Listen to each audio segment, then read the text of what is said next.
Evening snacks என்ன பண்ணணும்னு தெரியலையா? நான் சொல்றேன். ஒரு ஈஸி ரெசிபி. சட்டுன்னு காலியாயிடும். பேன் சின்னது தான். ஆனா நம்ம ஸ்டோரி ரொம்பவே பெருசு. அரிசி மாவு 2 ஸ்பூன் எடுத்துக்கிறேன்.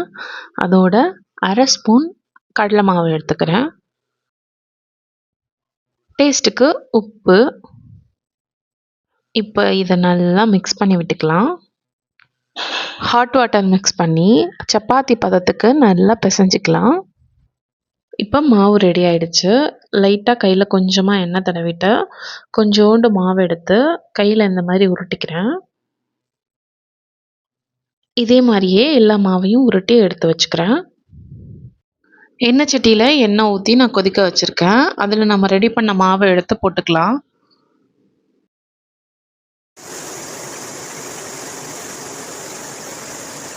நல்லா திருப்பி விட்டு கலர் சேஞ்ச் ஆனோன்னே அதை எடுத்துடலாம். இப்போது காரத்துக்காக கொஞ்சமாக மிளகாத்தூள், கொஞ்சமாக கரம் மசாலா ஆட் பண்ணிக்கிறேன். இப்போ இதை நல்லா மிக்ஸ் பண்ணி விட்டுறலாம். சிம்பிளான ஈவினிங் ரெசிபி ரெடி. 3 இன்க்ரீடியன்ட் இருந்தால் போதும். இதை நீங்களும் வீட்டில் செய்யலாம். இந்த ரெசிபி உங்களுக்கு பிடிச்சிருந்தா லிட்டில் பேன் ஸ்டோரிஸை சப்ஸ்கிரைப் பண்ண மறக்காதீங்க. தேங்க்ஸ் ஃபார் வாட்சிங்.